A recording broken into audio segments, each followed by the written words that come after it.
pinatawag. No, pwede kang ikaw ang sama, pero pagdating sa Euskado po, napakaiba. So, yung tulpo ay hindi po yan just system, di po, kita puntahan ng tulpo, sasabihin na ikaw na yung pinakatama, hindi po. So, kaya di ko pa, Paul, meron kalingap, like partners, na pupunta siya kay tulpo. Kung may reklamo kayo, idemanda nyo. Barangay ninyo, cyber nyo, ba't kayo tulpo?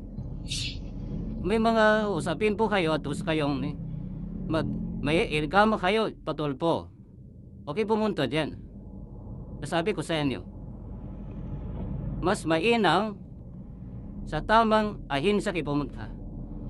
Barangay yung una. Pag di nakuha sa barangay, kasuhan nyo. All palin po ang maghahayang yan, hindi sing tulpo. But anyway, tignan natin ang reason bakit magpapatulpo at magandang araw. Siyempre, sa tuwa natin lahat ng mga kalinga pastors sa panguli. Hello everyone, welcome back to my channel and make a love shoutout sa team mo po at kay Reina's Community, Reina Best Team Ever and Reina Mimay Official. Pakisuportahan po channel ni Reina po, Reina Mimay Official. Ayan, magbigay naman tayo ng kung napanood niyo po yung video before ng aking voice over, ayan, bigyan po natin ng reaction, no? At sa kay kay Sando Girl, sabi niya, ayaw ko nang manood sa kanya, ayaw kong reactionan siya kasi hindi naman siya nagpapakita, mata lang naman, tapos yung boses ko daw is parang nag-echo.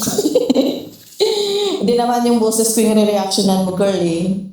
At hindi naman yung mukha ko yung re-reactionan mo. Mahilig ka kasi ma-personal, eh. Diba? Mahilig ka may personal. At akala mo perfecta ka, ang pangit-pangit mo naman. Sabihan mo yung mga umalis sa kalinga, pang pangit-pangit. Yung pangit sila, mas pangit ka. Ano ka na lang kung pangit sila? Pambira ka naman.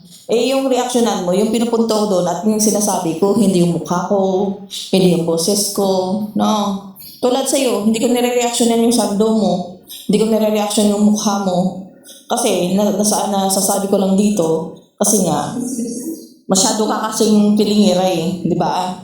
Kaya, napipersonal ka rin. Huwag kang magsalita ng ganyan sa kapwa mo kung hindi ka perfecta. No? Akala mo kung sino ka magsalita. Paluwa ka. Syunga-syunga ka naman, gunggong girl. No, gunggong girl, najuwa ni Birador na aywan.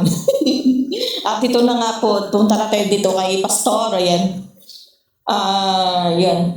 Sabi niya, wag na wag raw pumunta ng Rafi Tolfo, yung nanay ni Biancy, si Madam Hansel.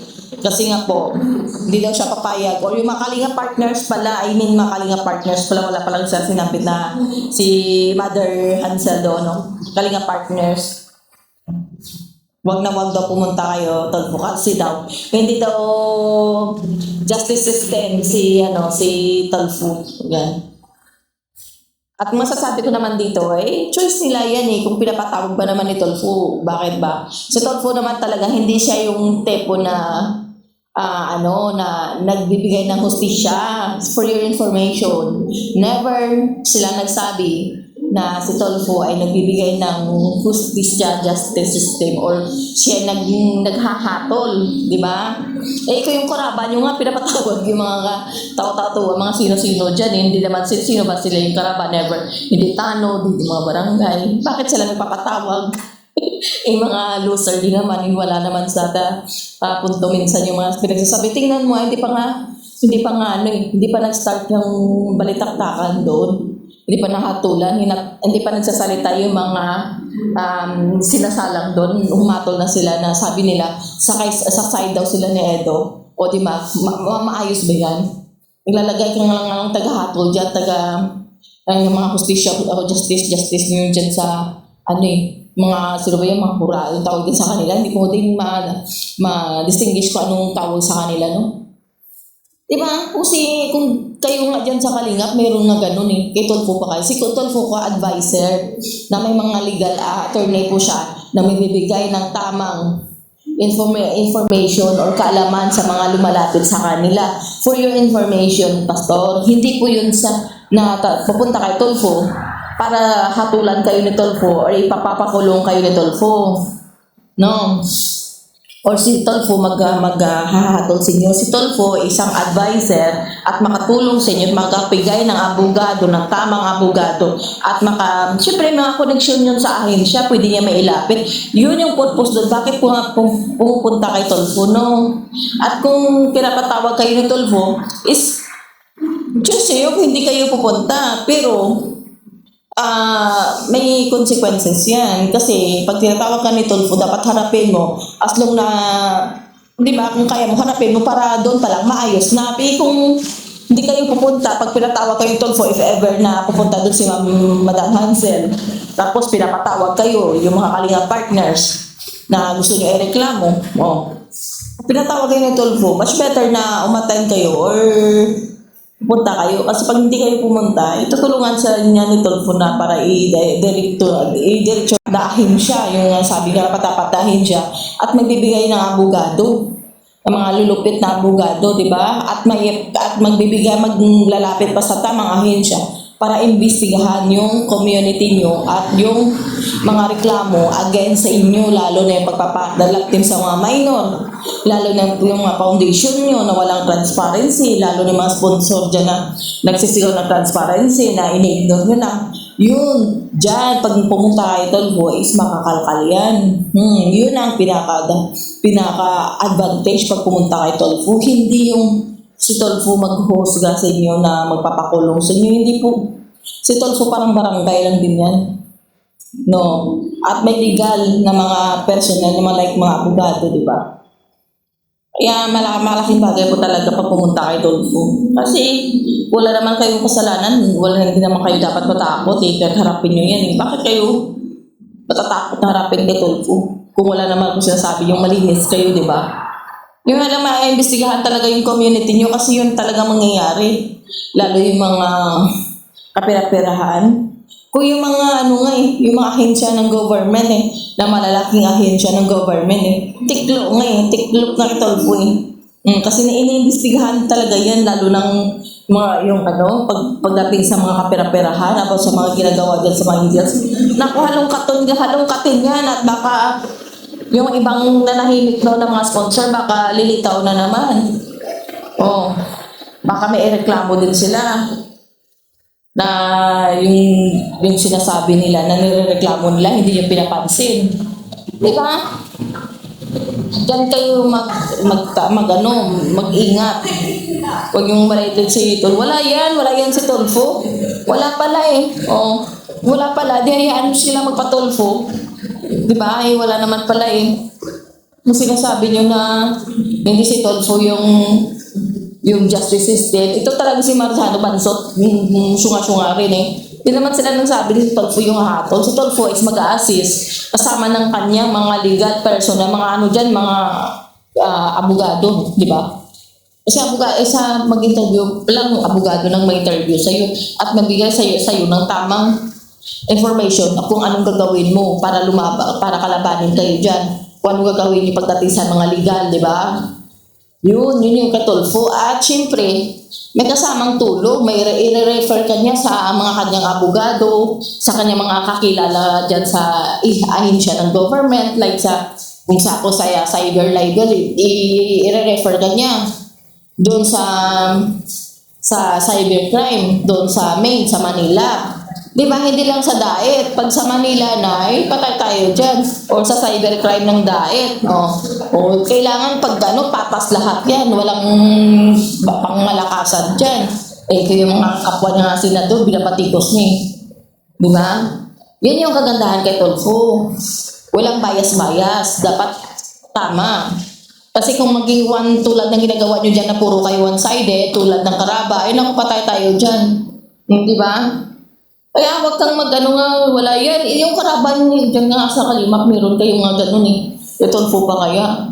Kay Tolfo kasi pang nasyonal na di ba?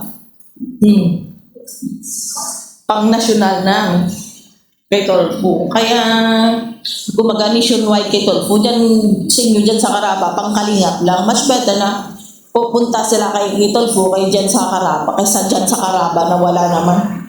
Di ba? Pasok pa lang nga, sinasabi na nila kung saan sila pa. Hindi pa namang mga syunga-syunga, no? Hindi pa nag-start yung baliktad tayong paglilitis. Sinabi ng mga karaba dyan, ay, doon kami sa lalaki, panig. Doon kami sa lalaki. Hindi tapos. No? Walang na dapat sasabi kasi kahit anong sasabihin mo pala, sinabi na nila doon sila sa lalaki, panig. Pabihira yan. Di ba? Ay, mas better na pupunta sa Karaba kaysa, mas better na pupunta pala kay Tolbuto kaysa sa Karaba na wala namang kwenta. Di ba? Content-content lang din. Kung sinasabi mo sa ito, Tolfo, content-content lang din. Diyan nga kayo, content-content lang din eh.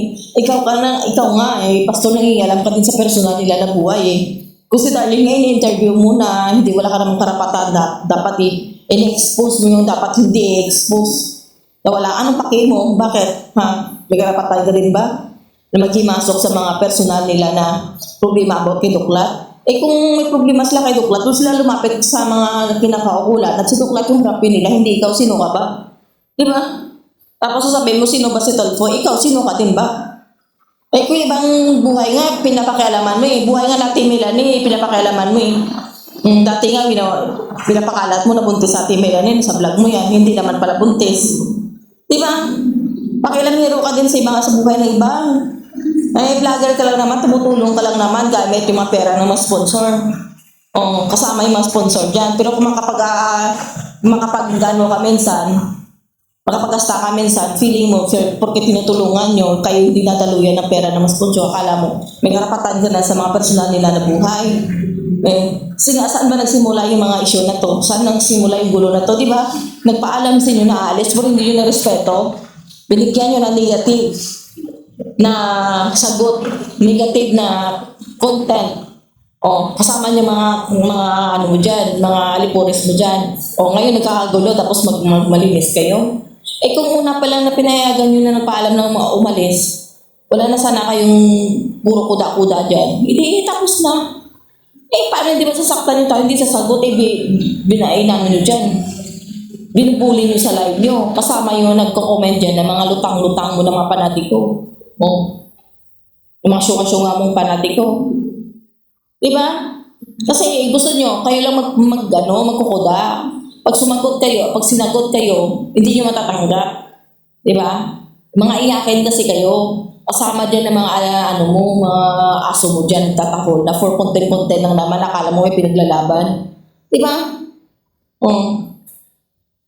Alam mo may pinaglalaban kung magpuputak. Ano bang pinaglalaban nila? Yung views, yung content. Ganun lang yan. Sa totoo lang, wala naman talaga pinaglalaban ng mga reactor mo dyan. For the content, for the views, pinagatasan nyo sila. Kaya huwag kayong mag-asa na akala mo kung sino kayo na nagmamalinis. Sino bang, bakit yumaman yung mga reactor nyo dyan? Sa content ng mga angels. Hindi lang kayo yumaman, buong community nyo, pati mga reactor, gatas na gatas dyan. Si Biancy at pinayaman na sila ni Biancy. Sa content, bakit may content ba sila? Di ba every time na magko-content sila kay Biancy, nagkakapera sila. Kaya malaki yung utang na loob dyan sa mga tao. At kay Rina, hindi lang kay Biancy, sa lahat ng mga binalahura na umalis na mga Indians dyan. Kumita yung mga reactor nyo, kayo rin. Kasi umalis na ngayong tao, bigyan nyo pa ng negatibo na reaction, lalo ikaw. Tapos, yung mga reactor mo dyan, makikinig sa live mo, after mo mag-live, bibigyan nilang ng reaction, halos isang buwan, ilang buwan na nilang re-reactionan. Gagatasan nila ng gagatasan. Sa tingin nyo, yung mga tao na yan na ginaganyan, yung walang puso, walang feelings na nasasaktan, hindi yung iniisip yan kasi iniisip nyo revenue at saka yung kikitain nyo, di ba? Hindi personal ni, actually, dapat sa pagtulong lang kayo, wala naman kayong karapatan sa mga personal nila buhay. Kung ayaw na nila, hindi wag. Hindi yung i-content yan paano kung ano-ano. Patos pati pamilya, interviewin yung pupuntahan nyo at i-interviewin. Diba? Tingnan nyo si Rina, umalis na. Yung ginagawa nyo, puntahan nyo doon sa mga store at sisiraan yung mga sponsor, sisiraan yung nanay. Diba? Actually, wala kayong karapatan na tanungin ko ang mga hidwaan nilang mag-ama, kung mayroon ba. Personal na yun pero yung ginagawa nyo. Tapos, kala kung sino ka magsalita na mamalinis ka. Kung kayo nga nangingalam sa personal na buhay ng mga beneficiary, yung si Tolfo pa kaya, isinador yun. May karapatan siyang protektahan yung naapi dahil nasa tama siya na sa katungkulan siya, di ba? Kayo, sino kayo? Tumutulong lang kayo na umuasta na parang may justice system kayo ng daet? Ha? Para kayong tagahatol? Baka nakalimutan nyo, charity vlogger lang din kayo na naghanap buhay para kumita ng view, para magka-views, para kumita ng pera. Baka nakalimutan nyo. Kaya wag kayong magsasalita sa kapwa nyo kung gawaan nyo din naman, masubra pa nga kayo eh. Diyan kayo yumaman sa pagpuputak-putak eh. Tapos, di ba? Eh, kung magpatulfo, kung pinatawag, hindi pupunta ko, hindi naman pupunta yung mga kalinga partners na yan. Eh, choice nila yan. Pero, pag mga ganun talagang matuloy na yung Tulfo, pag hindi sila pumunta, eh, wala nang dapat usapan. Talagang tutulungan na yan ni Tulfo pumunta sa kung saan na tamang ahensya ng Pilipinas sa kataas-taasan para mabigyan ng justice yung kanilang hinaing, di ba? At naiimbestigahan ang dapat naiimbestigahan. Yun ang kakatakutan nyo dyan. Baka may ng mga makalkal, malay natin, di ba? Di ba? Malay nyo. At dito lang po guys, no? I love you all and God bless us all.